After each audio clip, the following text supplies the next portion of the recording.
नमस्कार, देवभूमि समाचार में स्वागत है आपका। मैं हूं आपके साथ प्रियंका मिश्रा। बुलेटिन की करेंगे शुरुआत। नई टिहरी में गेटी ज्वारम कु कौथिक कार्यक्रम का मुख्यमंत्री पुष्कर सिंह धामी ने आरंभ किया। पीएम मोदी के नेतृत्व में महिला सशक्तिकरण के क्षेत्र में जो देश भर में काम हो रहे हैं वो नए भारत की शानदार तस्वीर प्रस्तुत करते हैं। सशक्तिकरण के क्षेत्र में जो देश भर में काम हो रहे हैं वो नए भारत की शानदार तस्वीर प्रस्तुत करते हैं। आज बदलते हुए भारत में देश की माताओं एवं बहनों के पास आगे बढ़ने के लिए अनेकों अवसर है, एक से एक अवसर है। और मैं जब भी किसी कार्यक्रम में जाता हूं, मुझे सबसे अच्छा लगता है कि जब हमारी माताएं बहनें जो अपने अपने समूह के माध्यम से मल्टीनेशनल कंपनियां हैं, बहुराष्ट्रीय कंपनियां, उन कंपनियों को भी फेल करने का काम कर रही हैं और इन्हीं माताओं बहनों को बाजार मिलना चाहिए, विपणन के रास्ते मिलने चाहिए। जो उत्पाद वो बनाती हैं वो आसानी से पूरी दुनिया के अंदर जाने चाहिए। उसके लिए अच्छी पैकेजिंग हो, अच्छी उसकी गुणवत्ता हो, वो पूरा ध्यान रखते हुए हमने प्रयास किया है कि अभी हमारे प्रधानमंत्री जी जब देहरादून आए थे इन्वेस्टर ग्लोबल समिट में, उस समिट में हाउस ऑफ हिमालय यानी कि हमारे राज्य का एक बॉन्ड बनाकर पूरी दुनिया के अंदर हमने उसको आगे ले जाने के लिए माननीय प्रधानमंत्री जी के हाथों उसका शुभारंभ कराया है। एक बड़ा बाजार हमारे राज्य के लिए पूरी दुनिया के अंदर मिलने वाला है। जिस दिन से हमने ये उद्घाटन माननीय प्रधानमंत्री जी के हाथों करवाया, उसी दिन से तमाम लोगों की बुकिंग पूरे देश भर से आनी शुरू हो गई है। मैं प्रधानमंत्री जी का भी धन्यवाद करना चाहता हूं। आज गांव में हमारी जो मातृशक्ति है उनके घरों में शौचालय, गैस, बिजली, पानी जैसी मूलभूत सुविधाओं से उनको जोड़ा जा रहा है। बेटियों की शिक्षा, स्वास्थ्य, पोषण, टीकाकरण और दूसरी आवश्यक जरूरतों पर भी सरकार पूरी गंभीरता से काम कर रही है। टिहरी में मुख्यमंत्री पुष्कर सिंह धामी ने नई टिहरी स्थित बेटी ब्यारकू कौथिक कार्यक्रम में प्रतिभाग किया और साथ ही स्टॉल का भ्रमण भी किया। इस दौरान मुख्यमंत्री ने चक्की चलाकर महिलाओं को प्रोत्साहित किया।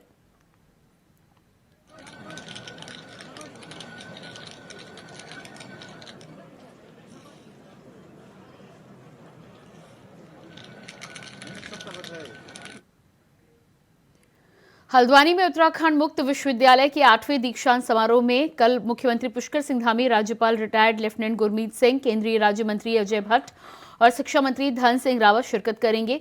मुक्त विश्वविद्यालय के कुलपति ओपीएस नेगी ने बताया है कि विश्वविद्यालय के 15,417 छात्रों को डिग्री दी जाएगी, जिसमें 5 छात्रों को पीएचडी की उपाधि और 2 छात्रों को कुलाधिपति स्वर्ण पदक से नवाजा जाएगा। ग्रेजुएट हुए 16 छात्रों को स्वर्ण पदक दिए जाएंगे और साथ ही ग्रेजुएशन कर रहे 5 छात्रों को स्वर्ण पदक दिए जाएंगे। इसमें कुल जो है 15,417 विद्यार्थी, 2 सत्र हमारे हैं, 6 महीने के सत्र होते हैं। पिछले वर्ष के जनवरी का सत्र और जो है जुलाई का सत्र, 2 सत्रों का जो है हमें 15,417 विद्यार्थियों को जो है डिग्री दी जाएगी। कौन कौन लोग शामिल होंगे? इसमें जो है मुख्य अतिथि के रूप में माननीय मुख्यमंत्री शामिल होंगे, अध्यक्षता प्रदेश के राज्यपाल करेंगे तथा विशेष अतिथि के रूप में राज्य के उच्च शिक्षा मंत्री डॉक्टर धन सिंह रावत जी तथा माननीय सांसद, केंद्रीय रक्षा राज्य मंत्री और केंद्रीय रक्षा पर्यटन मंत्री शामिल होंगे। सर, मानद उपाधि क्यों दी जा रही है? मानद उपाधि दी जा रही है। मानद उपाधि का जो है इस समय जो तय किया था, उन्होंने इस समय अपनी व्यस्तता के कारण से मानद उपाधि लेने के लिए समय नहीं मांगा, कहा कि मैं अनुपलब्ध हूं, इसलिए उसको हमने पोस्टपोन करना पड़ा। सीएम धामी ने नई टिहरी में रोड शो किया है, जहां जनता ने फूल वर्षा करके सीएम का स्वागत किया। नई टिहरी में सीएम का स्वागत करने के लिए हजारों लोग की भीड़ मौजूद रही। साथ ही सीएम ने नई टिहरी के बौराड़ी गुरुद्वारा में जाकर माथा टेका। गुरुद्वारा समिति ने सीएम का जोरदार स्वागत किया।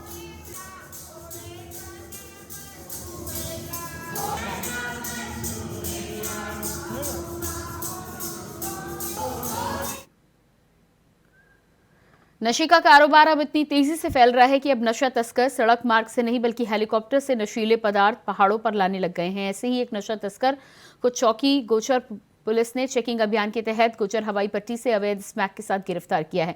पकड़े गए नशा तस्कर ने बताया कि देहरादून से हेलीकॉप्टर के माध्यम से स्मैक लाता है और रेलवे कंपनी में युवाओं को ऊंचे दामों में बेचता है। आपको बता दें कि पुलिस अधीक्षक चमोली रेखा यादव के कुशल नेतृत्व में चमोली पुलिस का नशा तस्करों के प्रति लगातार अभियान जारी है।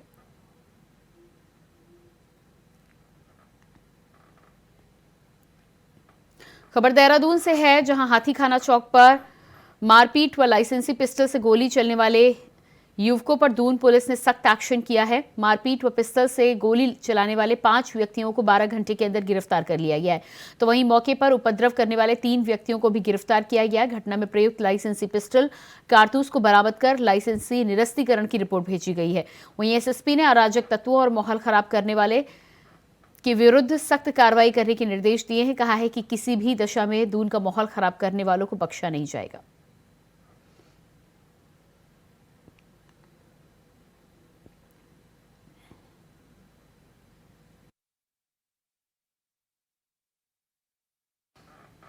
खबर देहरादून से है, जहां साइबर थाने में करोड़ों की धोखाधड़ी करने वाले ऑपरेटर को अहमदाबाद से गिरफ्तार कर लिया गया। आपको बता दें कि साइबर अपराधियों ने लगभग 15 करोड़ 20 लाख से अधिक की धोखाधड़ी के राष्ट्रीय घोटाले का पर्दाफाश किया है। गिरफ्तार अभियुक्त पर 102 साइबर शिकायतें दर्ज हैं, जिसकी 17 राज्यों की पुलिस को तलाश है।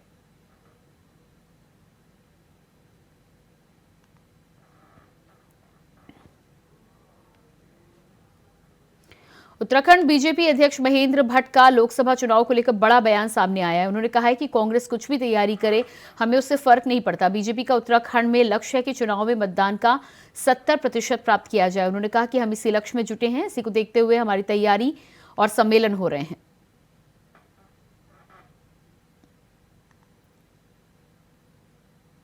अब जब कांग्रेस इस बार भी तैयारी की बात कर रही है, तो इसका मायने यह है कि पहले बिना तैयारी के लड़ती थी। तो हम इस बार की तैयारी देखते हैं। भारतीय जनता पार्टी अपने संगठन के बल पर, कार्यकर्ताओं के बल पर हर चुनाव को जीतती है।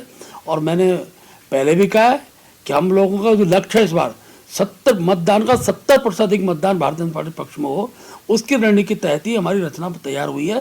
इसी के परिप्रेक्ष्य में हमने जनजाति के जनप्रतिनिधि सम्मेलन किए, अनुसूचित जाति जनप्रतिनिधि सम्मेलन किए, हमने सिख युवा सम्मेलन किया। आगामी दिनों के समाज के हर वर्ग को जोड़ने का हम काम करेंगे। और मोदी है तो मुमकिन है, इसलिए स्वाभाविक रूप से हम कार्यक्रमों की श्रृंखला उन सब विषयों को लेकर बनाने वाले हैं। कांग्रेस भले ही निवेशक समिट के एमओयू की ग्राउंडिंग पर सवाल खड़े कर रही हो, लेकिन अधिकारियों के दावे अलग हैं। वीसी एमडीडीए और डीजी शिक्षा बंशीधर तिवारी ने साफ कहा है कि उत्तराखंड में सभी विभागों में ग्राउंडिंग को लेकर सीएम धामी के निर्देश पर काम हो रहा है। अपने विभागों को लेकर उन्होंने बताया कि एमडीडीए को 10,000 करोड़ का लक्ष्य मिला है, जिसमें से 5,000 करोड़ को अभी तक धरातल पर उतार दिया गया है। बाकी जल्द कर लिया जाएगा। वहीं शिक्षा विभाग के तहत उत्तराखंड के पर्वतीय इलाकों में शिक्षण संस्थान खुलने हैं। जो भी नियम होंगे उसको निर्धारित करते हुए जल्द ही काम पूरा किया जाएगा। में जितना हमें लक्ष्य दिया है 10,000 करोड़, उसमें आधे से ज़्यादा अब तक हम लोग ग्राउंडिंग कर लिए। जो अभी बचा हुआ है शेष 4,500 करोड़ है, उसको भी हम लोग अगले 1 महीने में कंप्लीट कर लेंगे। शिक्षा विभाग के तहत अलग अलग जिलों में बोर्डिंग और डे स्कूल जो होते हैं उसको बनाने के लिए प्रस्ताव मिले हैं। और उनकी जो एक आम जो अगर बात करें उनकी जो परीक्षा है वो जिलों में जमीन की उपलब्धता को लेकर है, तो समय जिलाधिकारी को हमने पत्र लिखा है। क्योंकि अच्छी बात है, प्रति क्षेत्रों में भी इस तरह के बोर्डिंग स्कूल बनाने के प्रस्ताव आए हैं। उसके सामने बैठक करने वाले हैं। बैठक करके जहाँ पर उनको जगह मुफीद लगेगी वहाँ पर जमीन दिलाने का प्रयास किया जाएगा। अगर सरकारी होगी तो उसको दिया जाएगा। लोकसभा चुनाव में अभी कुछ महीनों का समय बचा है, लेकिन गढ़वाल संसदीय सीट पर सियासत तेजी से गरमाने लगी है। गढ़वाल संसदीय सीट से बीजेपी सांसद तीरथ सिंह रावत एक बार फिर साल 2024 में मोदी मैजिक चलने का दावा कर रहे हैं। इस बार भारतीय जनता पार्टी के लिए गढ़वाली सीट पर टिकट टेढ़ी खीर साबित हो रहा है।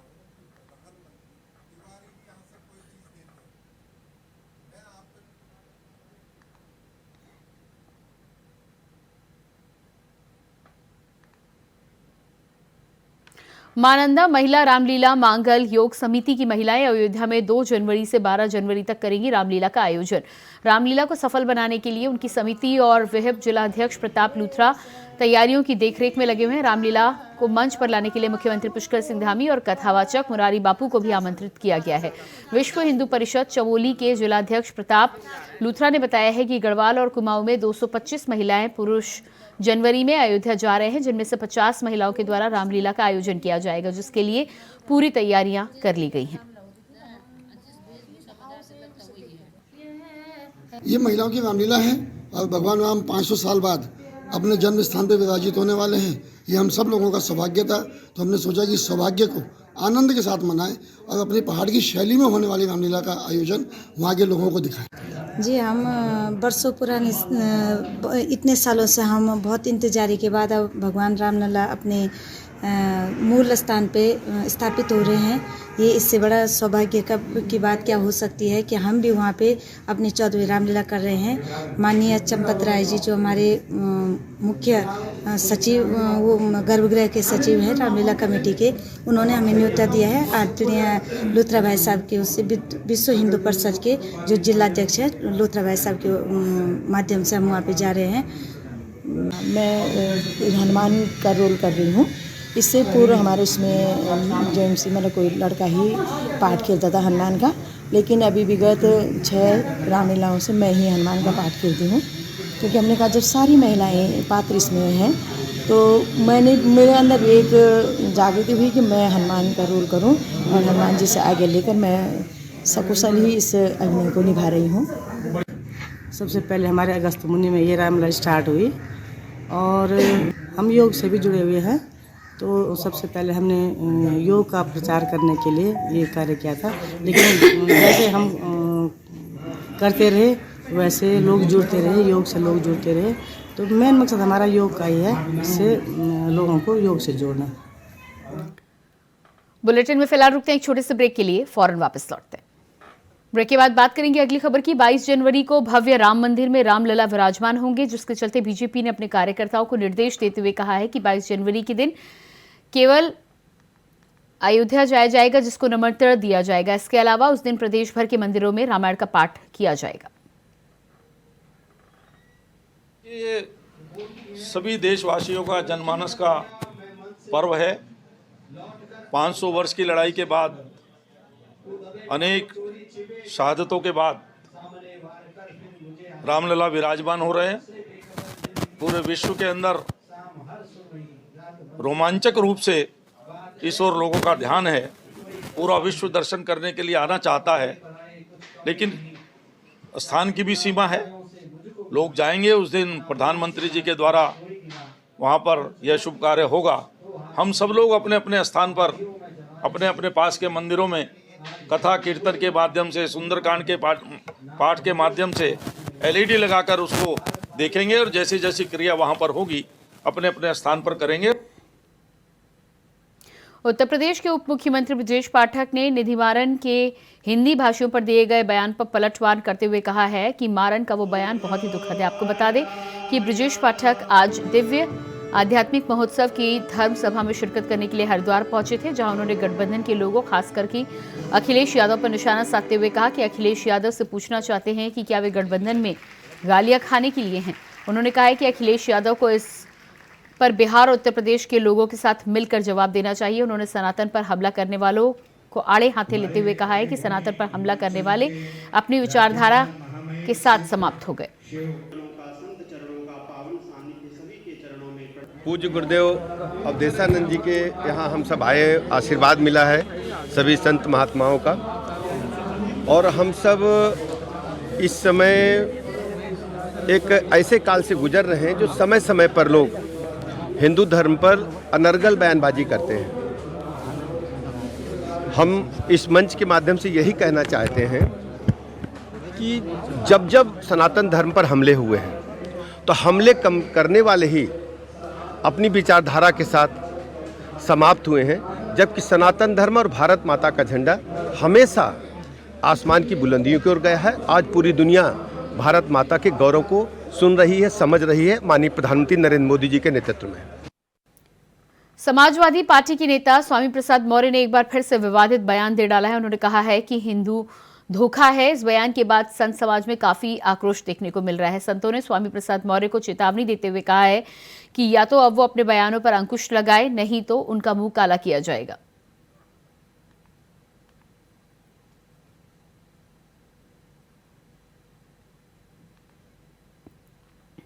खबर देहरादून से है, जहां हाल ही में उच्च शिक्षा परिषद में उपाध्यक्ष बनाए गए बीजेपी के वरिष्ठ नेता देवेंद्र भसीन का बयान सामने आया है। उन्होंने कहा है कि जिस तरह से स्कूली शिक्षा के लिए उत्तराखंड मशहूर है, उसी तरह से उच्च शिक्षा में भी राज्य का नाम हो, इसके लिए वो काम करेंगे। देवेंद्र भसीन ने यह भी कहा है कि राज्य में नई शिक्षा नीति लागू हो गई है, लेकिन हमें यह भी देखना होगा कि कितने विश्वविद्यालय उसे पूरे रूप से अपना रहे हैं। उन्होंने कहा है कि उषा के माध्यम से जो केंद्र सरकार के द्वारा उच्च शिक्षा में सहायता राशि मिलती है, उसका इस्तेमाल ठीक तरीके से हो। वहीं उन्होंने ये भी कहा कि सबसे ज्यादा जरूरत इस बात पर ध्यान देने की है कि शोध कार्य किताबी नहीं बल्कि जमीनी होने चाहिए। इस पर उनका विशेष फोकस रहेगा। वर्तमान में माननीय मुख्यमंत्री श्री पुष्कर सिंह धामी जी और उच्च शिक्षा मंत्री डॉक्टर धन सिंह रावत जी के नेतृत्व में प्रदेश में उच्च शिक्षा का विकास हो रहा है।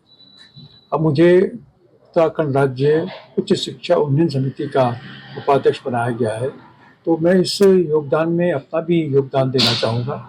और मेरे मन में कल्पना जरूर है कि जिस प्रकार से प्रदेश की स्कूली शिक्षा का पूरे देश के अंदर एक नाम है, देश के बाहर नाम है, उसी प्रकार से उच्च शिक्षा के बारे में भी एक वातावरण बने।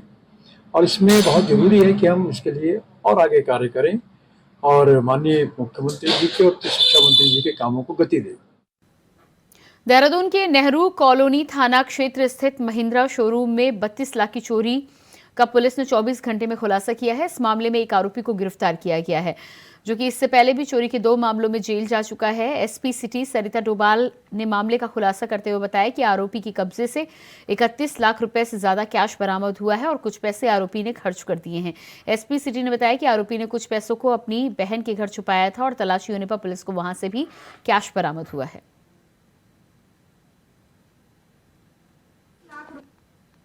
देखिए, थाना नेहरू कॉलोनी क्षेत्रांतर्गत महिंद्रा शोरूम है, जिनके अकाउंटेंट द्वारा जो है एक तहरीर दी गई, जिसमें उनके द्वारा ये बताया गया कि दिनांक 23 और 24 की रात्रि में उनके शोरूम में कुछ अज्ञात चोरों द्वारा उनके अकाउंटेंट ऑफिस से अलमारी का ताला तोड़ करके जो है चोरी की गई थी। इस संबंध में मुकदमा पंजीकृत किया गया। मुकदमा पंजीकृत करने के बाद घटनास्थल पर जब टीम गई, वहां पर क्योंकि सीसीटीवी कैमरेज इंस्टॉल नहीं थे और काफ़ी कंस्ट्रक्शन का कार्य चल रहा था, तो वहां पर जो मैनुअल जो है काम करते हुए नेहरू कॉलोनी पुलिस द्वारा जो है एक संदिग्ध व्यक्ति की जो है आइडेंटिफिकेशन की गई, जिसका कि इस चोरी में संलिप्त होने के बारे में सूचना प्राप्त हुई।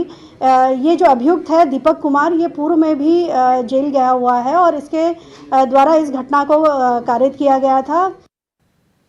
मैंगलोर के गांव मुंडलाना में 24 दिसंबर की रात एक विवादित महिला की संदिग्ध परिस्थितियों में मौत हो गई है, जिसके बाद विवाहिता के परिजनों ने मृतका के शव को देखा तो शंका हुई। परिजनों ने पुलिस को सूचना दी, जिसके बाद पुलिस जांच में जुट गई है।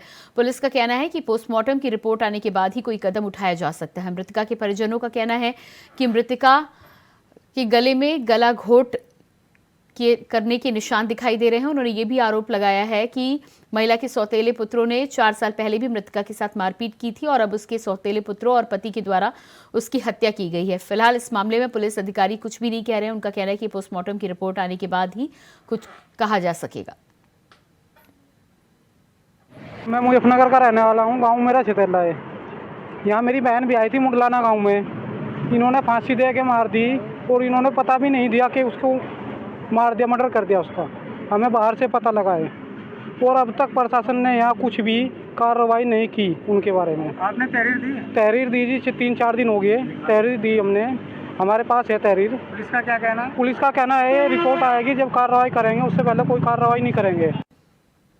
खबर लक्सर से है, जहां शुगर मिल गुरुद्वारा में गुरु गोविंद सिंह जी के 4 साहिबजादे और उनकी माता जी की पवित्र याद में समर्पित 3 दिवसीय महान शहीदी दिहाड़ा अखंड पाठ के साथ संपन्न हुआ। तो वहीं इस मौके पर हुजूरी सभा जत्था भाई महेंद्र सिंह ने सुंदर भजन और कीर्तन से संगत को निहाल किया।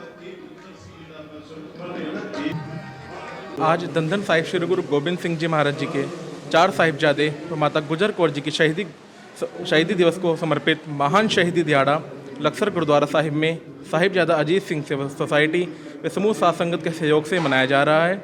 हर वर्ष की भांति इस वर्ष भी भारत से आए रागी जाते संगत को कीर्तन से निहाल कर रहे हैं। फिर लंगर का आयोजन भी किया जा रहा है।